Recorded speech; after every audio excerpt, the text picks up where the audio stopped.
Hello दोस्तों। आपने अभी तक बहुत ऐसे आर्टिकल्स पढ़ लिए होंगे जिनमें यूएसडी आईएनआर एक्सचेंज रेट के 90 रुपीस मार्क को क्रॉस करने की बात हुई हो। इनमें से कई ने इसे एक क्राइसिस भी कहा होगा, लेकिन शायद ऐसा नहीं है। 90 रुपीस के नंबर को एक साइकोलॉजिकल बैरियर कहा जाता है। ऐसा इसीलिए क्योंकि ये एक राउंड नंबर है। फिर भी ये समझना जरूरी है कि एक्सचेंज रेट के साथ चल क्या रहा है और ये हमेशा बढ़ता क्यों रहता है। करेंसी इकोनॉमिक्स सुनने में बहुत कॉम्प्लेक्स लग सकता है, लेकिन ब्रॉड लेवल पे ये बस दो चीज़ों पे डिपेंड करता है, डिमांड और सप्लाई। जब भी पैसा इंडिया से बाहर जाता है तो इससे करेंसी मार्केट्स में रुपी का सप्लाई बढ़ जाता है। वैसे ही जब पैसे इंडिया आते हैं तो वो पैसे इंडिया भेजने के लिए कोई रुपी का डिमांड करता है। जिन मैकेनिज्म्स के थ्रू ये दोनों फोर्सेस काम करते हैं वो कॉम्प्लेक्स हो सकते हैं, लेकिन फंडामेंटली ये दो फोर्सेस ही एक्सचेंज रेट को सेट करते हैं। अगर इंटरनेशनल फॉरेक्स मार्केट्स में बहुत ज़्यादा रुपीस का सप्लाई हो और किसी को इनकी ज़रूरत ना हो तो सप्लाई डिमांड से ज़्यादा हो जाती है। ऐसे में रुपी की वैल्यू गिर जाती है। वैसे ही अगर बहुत सारे लोग इंडिया में पेमेंट्स करने के लिए रुपीस चाहते हों, लेकिन इंटरनेशनल मार्केट्स में उतने रुपीस नहीं हो, तो डिमांड सप्लाई से ज़्यादा होता है। ऐसे में रुपी की वैल्यू बढ़ जाती है। लेकिन करंट डिमांड और सप्लाई के डायनामिक्स को समझने के लिए हमें और डीप डाइव करना पड़ेगा। आज की वीडियो में हम यही करेंगे। हम MUFG के करंट सिचुएशन के समरी के थ्रू ये करेंगे। सबसे पहले हम इंडिया के करंट अकाउंट सिचुएशन को समझेंगे, फिर हम कैपिटल अकाउंट पे फोकस करेंगे। हम इंडिया के करेंसी को इम्पैक्ट करने वाले अलग अलग फैक्टर्स को भी समझेंगे। एंड में हम फ्यूचर पॉसिबिलिटीज भी डिस्कस करेंगे। मैं हूं आपका होस्ट देव, आप देख रहे हैं मार्केट्स बाय ज़ीरोधा हिंदी। चलिए शुरू करते हैं। सबसे पहले हम इंडिया के करंट अकाउंट पे फोकस करते हैं। किसी भी कंट्री का बैलेंस ऑफ पेमेंट्स इसके मनी फ्लो को समझने में बहुत मदद करता है।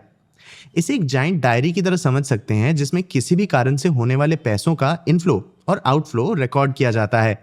ये सारे फ्लोज सेम तरीके से काम नहीं करते।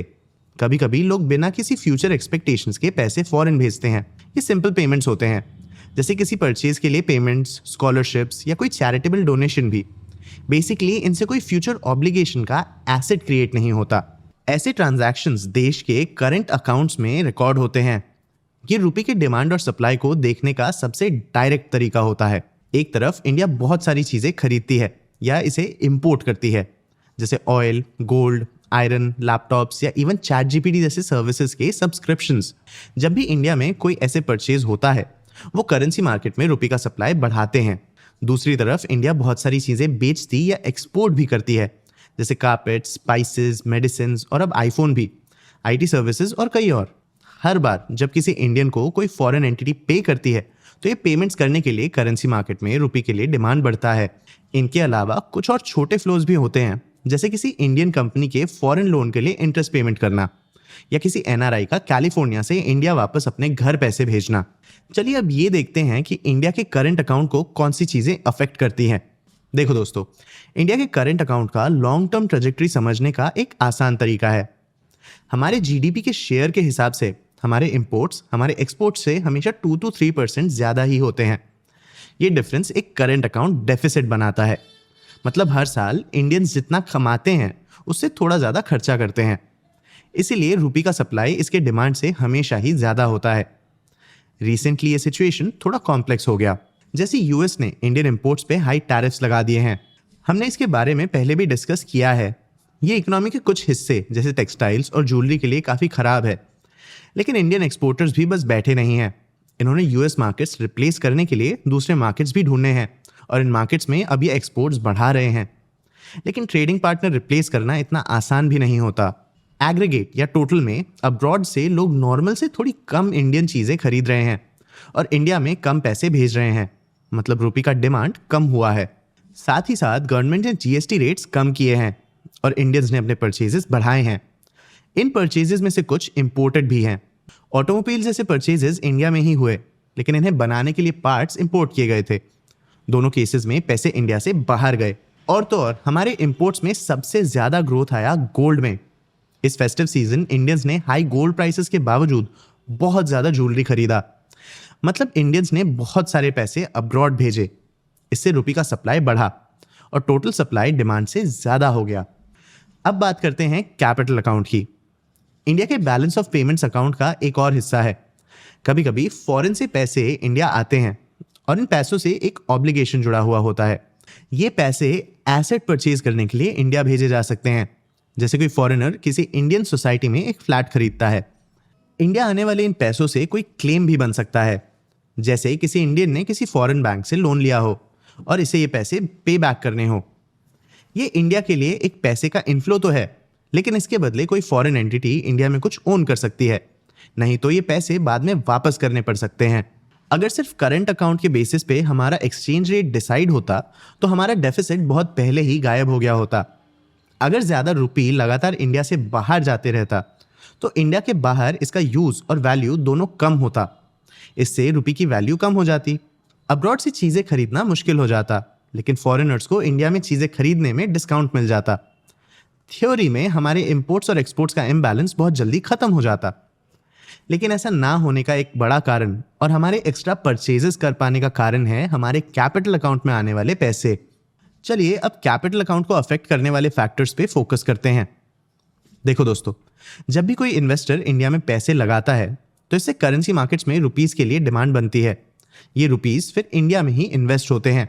कई सालों से इंडिया में फॉरेन कंट्रीज से बहुत सारे इन्वेस्टमेंट्स आए हैं। इसके कारण रुपी के लिए एक कांस्टेंट डिमांड रहा है। लेकिन रीसेंट सालों में रुपी का एक स्टेडी सप्लाई भी रहा है, जिसने इस डिमांड को बैलेंस कर दिया है। ऐसा दो ट्रेंड्स के कारण हो रहा है। पहला, फॉरेन इन्वेस्टर्स अपने इन्वेस्टमेंट से एग्जिट कर रहे हैं। जब भी कोई फॉरेन प्राइवेट इक्विटी आईपीओ में अपने शेयर्स बेचती है, ये इन्वेस्टर से रुपीस लेती है और इसे करेंसी मार्केट्स में सप्लाई कर देती है। अभी कोई बुरी बात नहीं है। इंडिया में फॉरेन इन्वेस्टमेंट्स इसीलिए आते हैं क्योंकि इन्वेस्टर्स इनसे कभी ना कभी प्रॉफिट्स एक्सपेक्ट करते हैं। अगर कोई अपने इन्वेस्टमेंट से एग्जिट ही नहीं करता है तो कोई इन्वेस्ट भी नहीं कर पाएगा। लेकिन इस एग्जिट से रुपी का सप्लाई टेम्पररीली बढ़ जाता है। दूसरा ट्रेंड है इंडियंस के बढ़ते फॉरेन इन्वेस्टमेंट्स। ये भी कोई बुरी बात नहीं है। सक्सेसफुल फॉरेन इन्वेस्टमेंट से इंडिया का ही फायदा होता है। इससे रिटर्न्स भी जनरेट होते हैं और हमें नए आइडियाज़ और नो हाउ भी मिलते हैं। लेकिन इससे भी इंटरनेशनल मार्केट्स में रुपी का सप्लाई टेम्पररीली बढ़ जाता है। तो इन दोनों ट्रेंड्स का नेट इम्पैक्ट ये है कि इन्वेस्टर्स में रुपी के लिए डिमांड थोड़ा कम हुआ है। इनफैक्ट कुछ छोटे पीरियड्स में रुपी का सप्लाई डिमांड से भी ज़्यादा रहा है, जिसके कारण रुपी की वैल्यू कम हुई है। कभी कभी फॉरेन इन्वेस्टर्स किसी इंडियन बिजनेस या एसेट पे लॉन्ग टर्म बेट नहीं लेते। वो बस इंडिया के फाइनेंशियल मार्केट्स और इनके स्टॉक्स, बॉन्ड्स, म्यूचुअल फंड्स और डेरिवेटिव्स पे बेट्स लेते हैं। इन्हें फॉरेन पोर्टफोलियो इन्वेस्टमेंट्स कहते हैं और ये बहुत सारे टाइप्स के हो सकते हैं। ये जेन स्ट्रीट जैसे एक्साइटिंग भी हो सकते हैं या ये बोरिंग फॉरेन फंड्स भी हो सकते हैं जो अपने पैसे डेट सिक्योरिटीज में इन्वेस्ट कर रहे हों। हमने जेन स्ट्रीट के ऊपर एक डिटेल वीडियो भी बनाया है, लिंक डिस्क्रिप्शन में है, आप इसे भी ज़रूर देखना। लेकिन इन बेट्स का इम्पैक्ट भी सेम ही होता है। जब ये इंडिया में पैसे इन्वेस्ट करते हैं तो ये रुपी के लिए डिमांड क्रिएट करते हैं। जब ये इन बेट्स से एग्जिट करते हैं, जो फाइनेंशियल मार्केट बेट्स में ईजी भी होते हैं, ये सप्लाई क्रिएट करते हैं। लेट 2023 में इंडियन बॉन्ड्स जेपी मॉर्गन के इमर्जिंग मार्केट्स के गवर्नमेंट बॉन्ड्स इंडेक्स में ऐड किए गए थे। इसके कारण इंडिया में फॉरेन पोर्टफोलियो के पैसों का सप्लाई आया। लेकिन पिछले साल भर में फॉरेन इन्वेस्टर्स इंडियन इक्विटीज से एग्जिट कर रहे हैं। कई बार ऐसा भी हुआ है जब फॉरेन इन्वेस्टर्स ने अपने होल्डिंग जितनी तेजी से बेचे हैं, उतने तेजी से डेट इन्वेस्टर्स इन्हें खरीद नहीं पाए हैं। इसके बहुत सारे कारण हो सकते हैं, जैसे जियोपॉलिटिकल टेंशंस के कारण फॉरेन इन्वेस्टर्स का ट्रस्ट कम होना और कम रिस्क लेना। जो भी हो, फिलहाल इंडियन इक्विटी मार्केट्स में फॉरेन पोर्टफोलियो इन्वेस्टर्स का बहुत ज़्यादा इंटरेस्ट नहीं है। इसके कारण रुपी के डिमांड के एक बड़े सोर्स में वीकनेस आई है। चलिए एक बार इन सारे फैक्टर्स को एक साथ समझते हैं। इंडिया से पैसे लगातार बाहर जा रहे हैं क्योंकि हमारे एक्सपोर्ट्स और इंपोर्ट्स बैलेंस नहीं हैं। टैरिफ्स और जीएसटी के कंबाइंड इम्पैक्ट के कारण ये इम्पैक्ट और भी बढ़ गया है। इंडिया में कैपिटल इनफ्लोज के कारण कंडीशन बैलेंस हो जाता, लेकिन फॉरेन इन्वेस्टर्स अपने इंडियन इन्वेस्टमेंट से एग्जिट कर रहे हैं और पोर्टफोलियो इन्वेस्टर्स भी इंडियन इक्विटीज में कम इंटरेस्टेड हैं। इन सब का रिजल्ट अभी के लिए इंटरनेशनली रुपी का सप्लाई इसके डिमांड से ज़्यादा है, तो नेचुरली रुपी का वैल्यू कम ही होगा। ये हमारे करंट एक्सचेंज रेट के सिचुएशन का कोर है। लेकिन इसके अलावा भी 4 और चीज़ें हैं जो एक्सचेंज रेट को काफ़ी अफेक्ट कर सकते हैं। पहला रीज़न है एक्सचेंज रेट के ऑल्टरनेट यूजेस। फाइनेंस के किसी और एस्पेक्ट की तरह ही करेंसी मार्केट्स को भी लोग अलग अलग कारणों से अप्रोच कर सकते हैं, जैसे फॉरेन करेंसी से अपने एक्सपोजर को हेज करने के लिए या इवन फ्यूचर प्राइसेस के बेसिस पे प्रॉफिट कमाने के लिए। ये हमारे currently explain demand and supply situation से थोड़ा अलग होता है। दूसरा फैक्टर है आरबीआई। ये सबसे बड़ा रूपी ट्रेडर है। ये अकेले ही पूरे मार्केट को इम्पैक्ट कर सकता है। जब रूपी में इंटरनेशनल इंटरेस्ट बढ़ता है तो आरबीआई इसे रिजर्व जैसे स्टोर करती है। फिर जब रूपी के वैल्यू पे प्रेशर पड़ता है तो वो अपने रिजर्व्स को बेच के रुपीस खरीदते हैं। इससे रूपी के लिए फ्रेश डिमांड बन जाता है। आरबीआई रूपी की वैल्यू मार्केट के साथ चलाता है, लेकिन इसका स्पीड थोड़ा कम होता है। तीसरा फैक्टर है आरबीआई का रेपो रेट। रेपो रेट जितना ज्यादा होता है, रूपी डिनोमिनेटेड एसेट्स पे उतने ही ज्यादा रिटर्न्स मिलते हैं। इससे रूपी की डिमांड बढ़ती है। तो आरबीआई के रीसेंट रेट कट के कारण रूपी थोड़ा कम अट्रैक्टिव लग सकता है, जिससे इसके वैल्यू पे प्रेशर पड़ता है।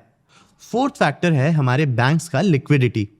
इससे ये डिसाइड होता है कि रुपी बेचना या बोरो करना कितना आसान होता है। रुपी जितना लिक्विड हो उसका सप्लाई उतना ज्यादा होता है, तो इससे रुपी की वैल्यू कम हो जाती है। तो अब हमें क्या एक्सपेक्ट करना चाहिए? देखो दोस्तों, ऐसा लग तो नहीं रहा है कि रुपी बहुत जल्द ही रिकवर कर पाएगा। एमयूएफजी के हिसाब से इंडियन बाइंग स्प्री अभी वीक नहीं होने वाली। इसके कारण हमारा करंट अकाउंट डेफिसिट और बढ़ सकता है। अगर यूएस इंडियन इंपोर्ट्स पे टैरिफ्स जल्द ही कम भी कर दे तो भी ये डेफिसिट कम नहीं होगा। इन्वेस्टर्स का भी इंडियन मार्केट्स में इंटरेस्ट वीक ही रहेगा। रीसेंट रेट कट के बाद रुपी कम अट्रैक्टिव हो गया है। लेकिन कुछ होपफुल साइंस भी हैं, जैसे मार्केट्स करंट एक्सचेंज रेट के कारण पैनिक नहीं कर रहा है। इनफैक्ट इनका रिएक्शन काफी पॉजिटिव ही रहा है। और तो और रुपी अभी दूसरे इंटरनेशनल करेंसीज के कंपैरिजन में ज्यादा ही सस्ता लग रहा है।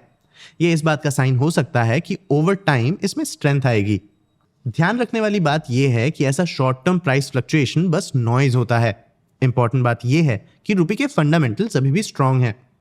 रीसेंट ग्लोबल वॉलेटिलिटी के कारण इंडियन गवर्नमेंट भी एक्टिव हुई है और ये बहुत सारे रिफॉर्म्स ला रही है। आपको क्या लगता है, रुपी की वैल्यू और कितनी गिर सकती है? इसके रिकवरी के क्या चांसेस हैं?